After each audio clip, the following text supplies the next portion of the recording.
Money in. What's the lessons I've been teaching you? Money in. Where's the money in? Legal shit is a cost. We're not interested in costs until we've seen the money in. Do not get legal before you get rich. You do not need any legal bullshit. You need a website, a domain name, and you. That is it. You do not need any legal bullshit before you get rich. Don't make that fucking mistake. The reason people do that is because it makes them feel better. It makes them feel better because then they feel like they have a company. So people go, I want to start a company. They don't know what to do and they don't know how to make money. So they think, well, if I spend money and set it all up legally, then I've got a company. Then they feel better inside, like they've achieved something, when really they've achieved nothing because they're still not making money. Don't fall into these traps so you can walk around telling everyone you have a company because you spent money. Anyone can spend money. Making money's hard. Spending money's fucking easy. Do not do that vanity, I own a company on paper garbage. Fuck all that off until money's coming in the bank. Do not get legal before you get rich. Extremely important. Point 9. Use what you got.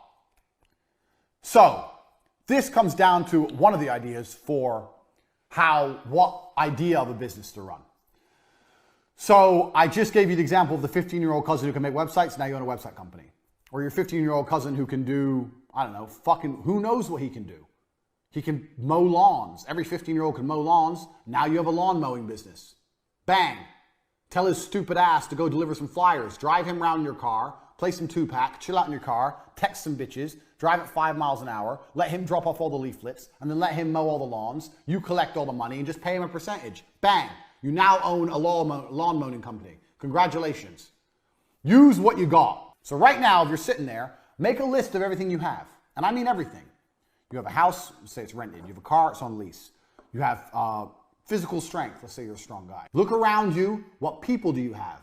Does your old mother need a new job? Maybe she's at home and she's bored and she wants to, maybe she'll mail things for you. I don't fucking know. Do you have cousins, nieces, nephews? Do you have a girlfriend who has nothing to do?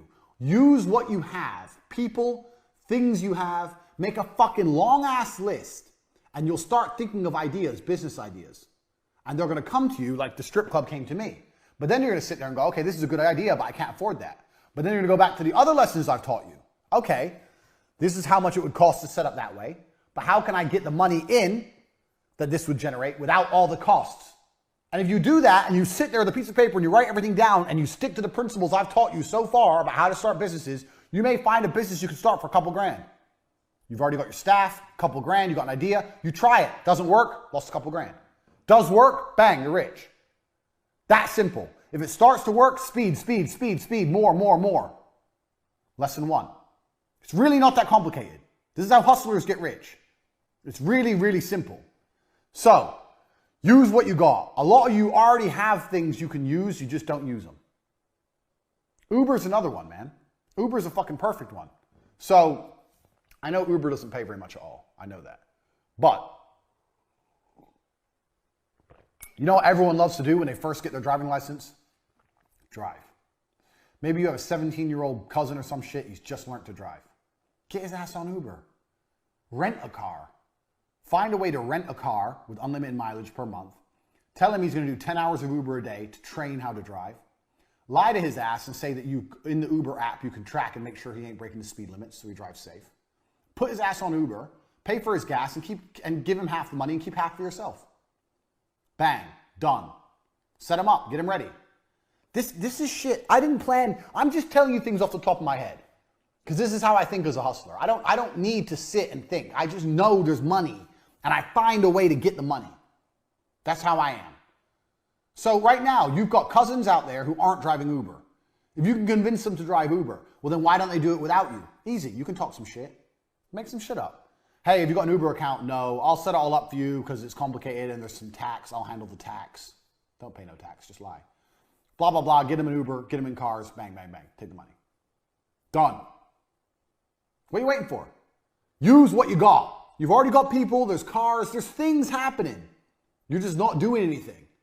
Look around, make a full list of what you have, stick to the business principles, and find a way to get money in without spending money out.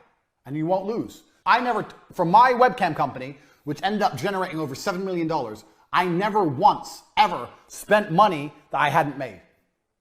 I didn't spend $1 out of my pocket that I hadn't already made first from the webcam company. I started that from zero. Just like I started my advertising agency, zero. And this is why when people come to me and go, I want to start a business, I need an investment. I sit there and think, you don't know about business. Because if you knew about business and your idea was really good, you wouldn't need my money. You'd pull it off for zero. If you're talented and your idea is good, you don't need money. So if you can't make it work for zero or for very little, then it probably wouldn't work anyway and you just lose a whole bunch of money. Because if it would work, if it's a good idea and it will work, then money will start coming in fast and you'll have the money you need. If no one's sending you money in to give you the money you need, then the idea doesn't work anyway. Think about it. Use what you've got. You've already got shit out there, you're just lazy. Point 10, staff. I know a lot of people who are starting companies or they want to start business and the first thing they say is, I need an assistant, or I need this, or I need that member of staff. Staff need a clear objective. So here's the very simple magic rule for staff. Staff either make you money or save you time. That's a clock, in case you're wondering. Or you don't need them. So, a salesman, a sales staff will sell things and bring money in. You'll be able to sit there and see exactly each week how much money that member of staff made you, and you'll be able to make sure that he made you more than he cost you. Fine. Other members of staff are going to save you time, even if it's a general assistant or PA. You'll be able to see the time saved with the tasks they've given. And you need to be able to sit down with a piece of paper once a month, once every couple of weeks, whatever, and audit your staff. Staff member. How much money did they make? How much did they cost? Positive or negative. Staff member. What tasks did they complete? How much longer from my life would it taken me to do those tasks?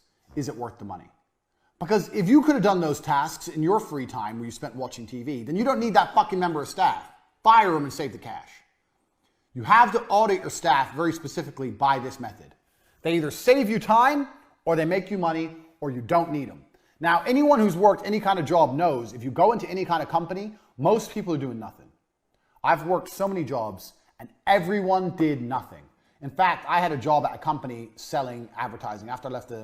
After T2 failed, I got a job at another company selling websites and all this kind of advertising. And I spent 3 of my 5 days a week reading Wikipedia because I didn't care. Because I had a basic and it was enough. And by then I was training to be a world champion and I was tired all the time. So I didn't give a shit. And no one called me up on it. No one noticed. 3 days a week, I did nothing but read Wikipedia pages because I couldn't access Facebook. It was interesting. That is literally the level of laziness most people experience. If you take out coffee breaks, cigarette breaks, chit-chatting in the office, most people do fucking nothing. I'm very sure you could fire 50% of the people in nearly any company and the company would be just fine if the other 50% did some real work. Everyone's lazy. Big companies are inefficient because they haven't got time to do this. But you're not going to have a big company. You're a hustler. You're going to have a few members of staff. You're going to make millions of dollars. And you're going to make sure that you're either making you money or they're saving you time. Now, if the amount of time they're saving you isn't enough, or they're not making enough money to cover their wages, they got to go. You've got to be ruthless in this game. But this is how staff, this is the magic formula of staff.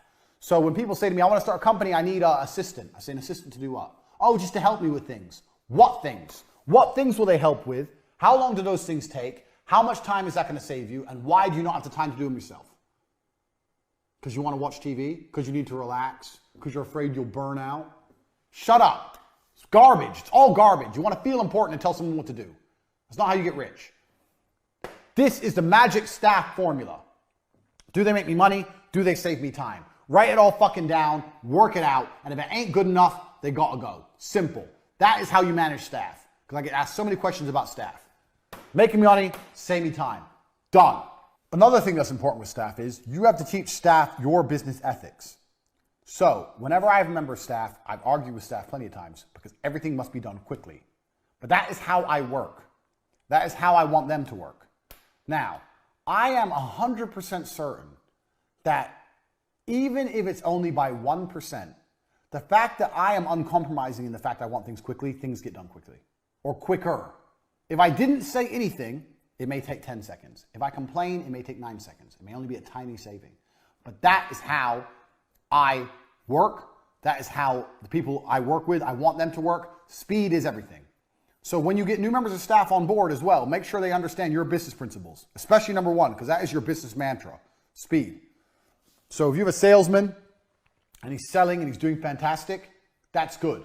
You can sit him down and say, you know what, you're doing a fantastic job, you're making lots of money. I'm very, very proud of you. Look, you're making this, you've done really well, you're making target. There's only one thing I want to talk about is how quickly you work. I'm like, what do you mean? I'm hitting target. Yeah, you are hitting target, but when you're inputting information into the system, I think we can get that done quicker. There must be a faster way we can get that done. Free up his time. If he does things quicker, he has more free time to sell more products, he'll make more money. Speed. No one ever works fast enough. When I was fighting, jab, cross, the basics is never quick enough. It has to be quicker. It has to be quicker. In fighting, there's no such thing as too quick. Everything must be faster all of the time. It's the same in your business. All of the time, faster. All of it, all the time. If your assistant is saving you time, if they work faster, they save you more time because they have more time to do more things to save you time. Faster, all the time. So even if they're both performing, you still have to re-incentivize and re-alliterate point one. Point one is super, super important. If you do that, you're going to get more out your staff, more money's going to be made, more work's going to get done. It's better for everyone as a whole. I learned this business. I learned this.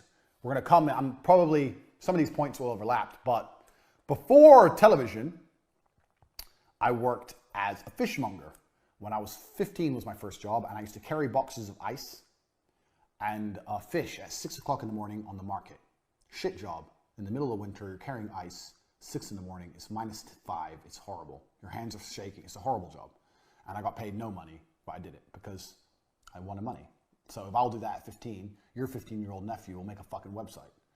So I used to get up at 5, run from where I lived in Luton to the town center market, run, because I didn't have a fucking car, work 10 hours, and then run home. That's how much energy you have when you're young. That's what I did. And the person I worked for was my uncle. My uncle worked there, his name was Keith, and he always used to tell me, faster, faster, faster, faster. And I was always trying to move these boxes of fish as quickly as possible. And when I was moving all the boxes, I'd say, yeah, but if I finish it all, what's the rush? I'm here till 5 o'clock. He goes, no, faster, faster, faster. He'd always push me to finish it. And then if I finished everything, I'd have maybe 3 hours left. If I walked, it would take me to 10 hours. If I ran like crazy, it would take me 7 hours. So I'd have 3 hours spare. I say, now what do? He goes, there's always work to do. Find work to do. I go, what do you mean find work to do? He goes, find work to do. Find work. If I see you standing around, I'm going to get angry. Find work. That's what he used to say. I'd end up sweeping the floor or wiping the walls, cleaning the walls, some dumb shit. But he was right. And we're going to come to this point later on.